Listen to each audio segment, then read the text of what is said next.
Oi, amigas, meu nome é Vanessa Castro. Nós vamos dar continuidade à leitura do livro A Resolução de Toda Mulher, um livro de Priscila Schreier. O segredo. Meus filhos gostam de segredos. Na verdade, nós brincamos de contar segredos. Às vezes, quando os amigos deles nos visitam, ficamos todos em fila indiana. A pessoa da frente sussurra um segredo no ouvido da pessoa que está atrás, e assim o mistério vai passando de pessoa em pessoa até o final da fila. Quase sempre o que foi passado pelos dois primeiros da fila acaba sendo mal entendido, mal interpretado ou até manipulado ao longo do percurso. De alguma forma, a mensagem nunca é ouvida de forma clara quando retorna. E julgando a partir de nossa posição como mulheres na fila hoje, nessa cultura, a mesma coisa acontece conosco. O que ouvimos falar sobre a nossa satisfação soa bem diferente do que foi falado pela primeira vez e do que foi passado ao longo dos séculos. Atualmente aprendemos uma filosofia da felicidade que, na verdade, vem nos ensinando há muito tempo a não ser feliz. Essa filosofia afirma que sempre há algo a mais, ou algum outro requisito que precisamos cumprir antes que possamos, de fato, curtir a vida. Então, os comerciais nos bombardeiam com sugestões e recomendações com a intenção de aguçar nossos desejos e atormentar nossas papilas gustativas, nos levando a abandonar o velho, adquirir o novo e a nos descontentar com o que já temos. Se você é solteira, é preciso ter a segurança de um casamento. Se você é casada, é preciso ter a liberdade da singularidade. Se você mora em apartamento, é preciso comprar uma casa agora. Se você mora em uma casa, é preciso ter uma maior. Entendeu a mensagem? Suas roupas deveriam ser daquela loja. Seu estilo deveria estar de acordo com aquela tendência. Seus filhos deveriam ser mais parecidos com aquelas crianças. Seu padrão de sucesso deveria ser medido por aqueles padrões. A consequência disso é inevitável. Alimentadas por uma constante dieta de desejos não atendidos, nós facilmente desdenhamos nossas circunstâncias atuais. Presas nesse ciclo vicioso, consequentemente nos sentimos incompletas e fora do padrão, infelizes, descontroladas, vazias e insatisfeitas. É exatamente por isso que uma mulher satisfeita é também uma mulher surpreendente. Ela é absolutamente notável neste mundo que vive uma versão diluída do segredo, um segredo que ela passou a conhecer. Você pode ver pela sua paz e serenidade, pelo seu conforto e descanso, pela misteriosa calma que a acompanha. Sua presença libera um ar refrescante em qualquer lugar que ela chegue, para quem quer que se aproxime. A raridade e a singularidade de uma mulher que escolheu satisfazer-se com o que tem, com o que é e com o lugar onde vive é tão incomum e digna de celebração quanto a neve de Natal no Texas. Ela capturou o fraco sussurro de um segredo transmitido com o passar dos tempos e escolheu confiar nessa sabedoria, enquadrando sua vida nela. Essa mulher tem conteúdo porque ela é satisfeita e porque escolheu contentar-se ao invés de desprezar, assim como a pessoa que inicialmente verbalizou esse segredo.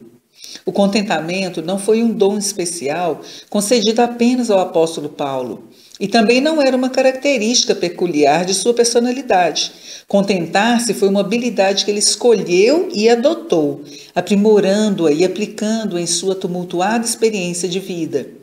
Como resultado, ele pôde dizer com a certeza conferida pela Bíblia: já aprendi a contentar-me com o que tenho. Filipenses capítulo 4, versículo 11. Ele aprendeu, entendeu, adquiriu a habilidade, desenvolveu a disciplina e aprimorou o talento. E tudo começou com um segredo, um mistério que permaneceu verdadeiro e forte, mesmo quando as circunstâncias não favoreciam uma vida relaxante de bem-estar. Ele já estava acostumado com as decepções e a carência, e tinha sido derrotado, apedrejado, perseguido pelos seus inimigos. Na verdade, quando ele escreveu essas palavras em uma carta aos seguidores de Cristo, na antiga cidade de Filipe, na Macedônia, Paulo estava na prisão, encarando a morte, suportando as circunstâncias mais extremas que se possa imaginar.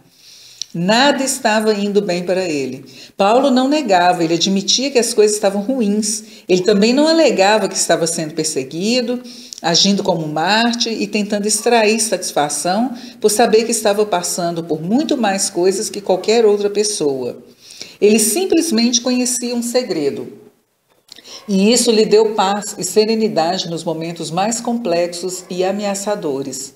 O mesmo segredo que nós também podemos alcançar, agarrar e segurar quando as coisas estiverem ruins, ou quando talvez elas não sejam o que gostaríamos que fossem. Essa é a chave para desencadear uma onda de alegria em nossos corações, e aquela que inunda o interior apesar da confusão que ocorre no exterior. Esse era o segredo de Paulo. Ele resolveu contentar-se. A palavra grega originalmente usada no versículo 11 para traduzir o termo contente refere-se a uma satisfação interior, conquistada pela profundidade da vida com Deus, independentemente do que esteja à nossa volta. Quando descoberto e colocado em prática, esse segredo é capaz de trazer uma quantidade imensa de alegria e estabilidade emocional para qualquer tipo de experiência de vida. Não importa qual enfadonha ou angustiante ela seja. Isso não aconteceu apenas para Paulo, pode acontecer para você e para mim. E isso faz mulheres como nós se sentirem incrivelmente livres. Quando você tiver chegado à conclusão de que já tem o bastante nas mãos e de que já tem o que Deus considerou suficiente, então você estará preparada e habilitada para realizar as tarefas que lhe foram determinadas nessa fase da vida. Paulo descreveu assim: "E Deus é poderoso para fazer abundar em vós toda a graça, a fim de que, tendo sempre em tudo toda a suficiência, abundeis em toda boa obra." 2 Coríntios capítulo 9, versículo 8. Uma coisa leva a outra. Quanto mais acreditar que a graça de Deus é superabundante, mais você será convencida de que sempre terá tudo o que precisa. E quanto mais certeza você tiver de que nada te faltará, mais disposta e capaz você estará de entregar-se quando ouvir o chamado, pois você estará certa de que Deus sempre reabastecerá o seu suprimento. Acredite nisso. Confie que o seu Deus concederá o que você precisa para atender com excelência os seus propósitos. Então, se você não tem algo, seja o que for, é porque não precisa. Você pode até querer, mas não é necessário para realizar o que ele sabe que é mais importante para a sua vida hoje. Caso contrário, ele já teria lhe dado. Ele te ama demais e não recusa nenhum bem aos que vivem com integridade.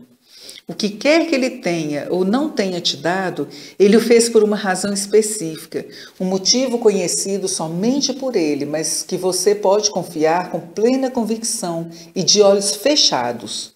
Cada decisão que você precisa tomar, cada tarefa que precisa concluir, cada relacionamento em que se engajar e cada situação da vida diária que você precisa encarar já foi preparada por Deus com perfeição e com uma providência transbordante de sua graça. Se você não concorda com isso, é porque te falta o devido apreço pelas coisas que tem ou porque você está participando de atividades com as quais não deveria se envolver agora. Você sempre verá pessoas que atuam em uma posição perceptível de carência e deficiência. Elas são mesquinhas com seu próprio tempo, egoístas com seus próprios recursos e avarentas com sua própria energia. Além de relutarem ao semear de si mesmas na vida dos outros, pois elas têm medo de não conseguirem fazê-lo e de não sobrar o bastante para si mesmas. Essas pessoas não têm tempo, energia, talento, dinheiro, habilidade e paciência suficientes.